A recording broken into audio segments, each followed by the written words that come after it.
दोस्तों, स्वागत है आपका एक नए वीडियो में। आप लोगों ने थंबनेल देखा होगा, समझ गए होंगे कि आज का विषय क्या है। जी हाँ, भगवान निराकार हैं या साकार। ये एक बड़ा ही इंटरेस्टिंग क्वेश्चन है जो हम सब के मन में बहुत पहले से उठता आया है। इतिहास में भी अनंत काल से इस पर शास्त्रार्थ होते आए हैं और आज भी लोग इस पर बहस करते हैं। लेकिन पहले के ज़माने में ज्ञानी लोग आपस में बहस किया करते थे, लेकिन आज का जो युग है उसमें अज्ञानी लोग बहस कर रहे हैं भगवान साकार है या निराकार। थोड़ी हंसी ज़रूर आती है, लेकिन सच यही है दोस्तों। और इनका शास्त्रार्थ करने का तरीका भी थोड़ा अलग है। ये लोग लाठी, डंडे, पत्थर, बंदूक, ये सब चीज़ें उपयोग में ला रहे हैं शास्त्रार्थ के लिए। जी हाँ, बिल्कुल आप सही समझ रहे हैं, मैं दंगे की बात कर रहा हूँ। आज के युग में परमात्मा निराकार है या साकार, ये साबित करने के लिए, साबित तो खैर किसी को ब्रह्म के बारे में इतनी जानकारी नहीं है, हाँ, लेकिन इन्हें लड़ने के बारे में पूरा पता होता है कि धर्म के नाम पर कैसे लड़ा जाए। तो चलिए शुरू करते हैं। एक समय था दोस्तों जब भारतवर्ष में नए नए धर्म पनप रहे थे। उसी समय महान जगत गुरु आदि शंकराचार्य का जन्म हुआ था। गुरु शंकराचार्य ने 8 वर्ष की उम्र में दीक्षा लेकर के अपने घर से बाहर आए थे और ब्रह्म का प्रचार किया। भारत के हर कोने कोने में घूम घूम कर जितने भी पंडित और ऋषि मुनि थे उन सब से शास्त्रार्थ किया इसी विषय पर। और उस समय एक बड़ा ही जो मुद्दा था द्वैत और अद्वैत का, जो आज भी है, तो हम दोनों को साथ साथ लेकर चल रहे हैं। इसमें आपको स्पष्ट हो जाएगा परमात्मा निराकार है या साकार।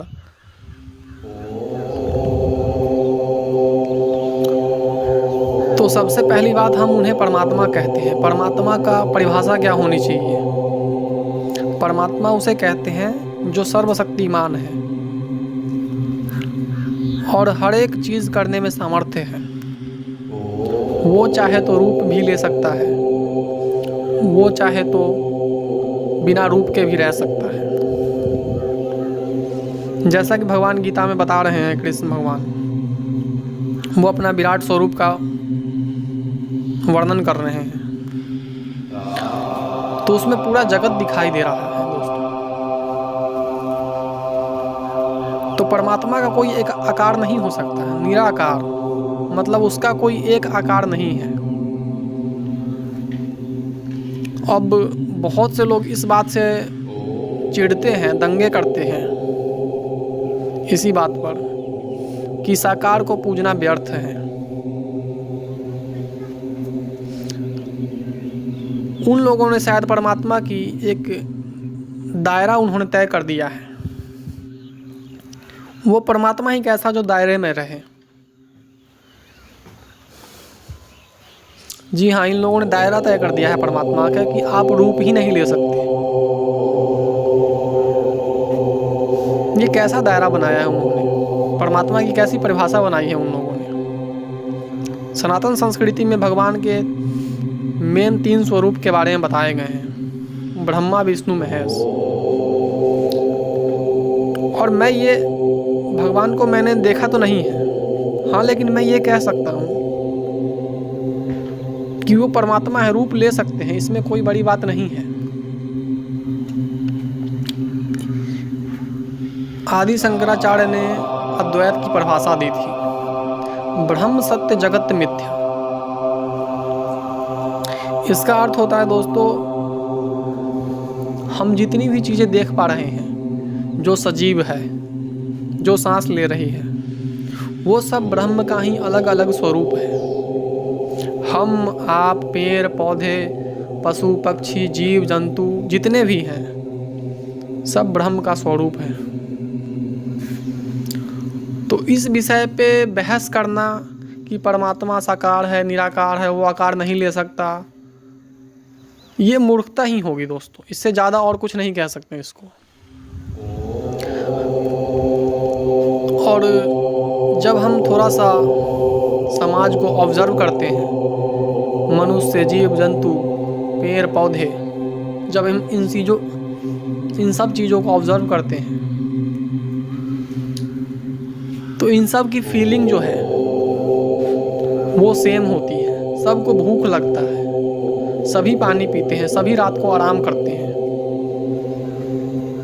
पूरा प्रकृति का ही यही नियम है। हम द्वैत तब कह सकते थे दोस्तों जब कोई दूसरा नियम होता, कोई ऐसा सजीव होता जिसे भूख नहीं लगता, प्यास नहीं लगता, दर्द नहीं होता, तब हम द्वैत को कुछ क्षणों के लिए मान लेते। लेकिन हम अगर ठीक ठीक समझें तो सभी का नियम एक जैसा ही है। और जब आप ध्यान करके समाधि में उतरेंगे तो आप पाएंगे कि आपका स्वरूप जो है वो निराकार होता है। और ये वेदों में भी बताया गया है कि ब्रह्म निराकार होते हैं। और वहाँ से उन्होंने 3 मेन स्वरूप लिया जो ब्रह्मा विष्णु महेश कहलाए। और भगवान विष्णु अलग अलग युग में अलग अलग अवतार लेते रहते हैं। इस पर लोगों को आपत्ति है कि भगवान कैसे अवतार ले सकते हैं। फिर से यहाँ पर दायरा तय करने की कोशिश की जा रही है। और ये दायरा तय इसलिए किया जाता है दोस्तों कि हम इंसान हैं, जैसा हम हैं वैसा ही हम परमात्मा के बारे में अनुमान लगा लेते हैं। हम इंसान दायरे में बंधे हुए हैं, तो हम सोचते हैं कि परमात्मा भी स्वरूप नहीं ले सकता, परमात्मा कुछ कर नहीं सकता, जबकि वो परमात्मा है और सर्वशक्तिमान है, सर्वगुण संपन्न है, वो कुछ भी कर सकते हैं।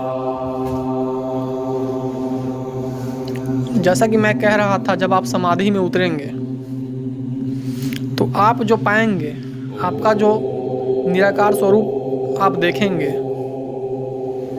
उसके बाद आपको ये 100% स्पष्ट हो जाएगा कि ब्रह्म सत्य जगत मिथ्या। ब्रह्म ही सत्य है।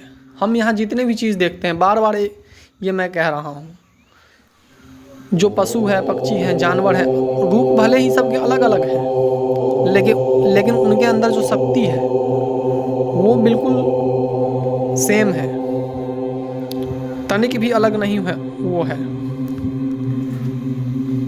और हमारा मूल स्वरूप जो है वो ब्रह्म का ही है। हम सब ब्रह्म है, ब्रह्म के ही अंश हैं। अगर आप समुद्र से एक गिलास पानी निकाल लें और कहें कि ये गिलास का पानी अलग है और समुद्र का पानी अलग है, तो इसे मूर्खता ही कही जा सकती है दोस्तों। हम सब जानते हैं ये पानी समुद्र से निकला है, तो समुद्र के जैसा ही इसका टेस्ट होगा। उसी प्रकार से हमारा जो मूल स्वरूप है वो ब्रह्म का स्वरूप है। ब्रह्म के अलावा दूसरा कोई है ही नहीं। और बहुत सारे मजहब ऐसे आज के युग में हो गए हैं जो सनातन का मजाक उड़ाते हैं और इस बात से लड़ते हैं, दंगे करते हैं इस बात पे कि तुम पता नहीं किस किस देवी देवताओं और किन किन की पूजा कर रहे हो, वो एक है, उसी की पूजा करो। तो सनातन ने कब कहा कि वो 2 है? और मज़ेदार बात ये है कि 2 हो भी नहीं सकता। एक जंगल में 2 शेर नहीं हो सकते दोस्तों। ठीक उसी प्रकार परमात्मा दूसरा नहीं हो सकता। परमात्मा एक ही है और वो ही अलग अलग रूप लेके हर तरफ विचरण कर रहा है।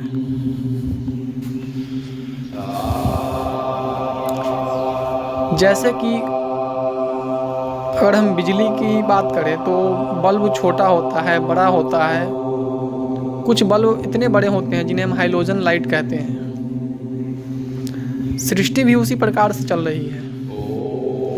हम जितने भी जीव जंतु मनुष्य हैं वो अपने आप को छोटे बल्ब की तरह समझ सकते हैं, और जिन्हें शास्त्रों में परमात्मा बताया गया है, नाम दिया गया है, उन्हें हम उन हाइलोजन लाइट की तरह समझ सकते हैं जो हमसे ज़्यादा पावरफुल और ज़्यादा ज्ञानी होते हैं, ज़्यादा सर्वगुण संपन्न होते हैं।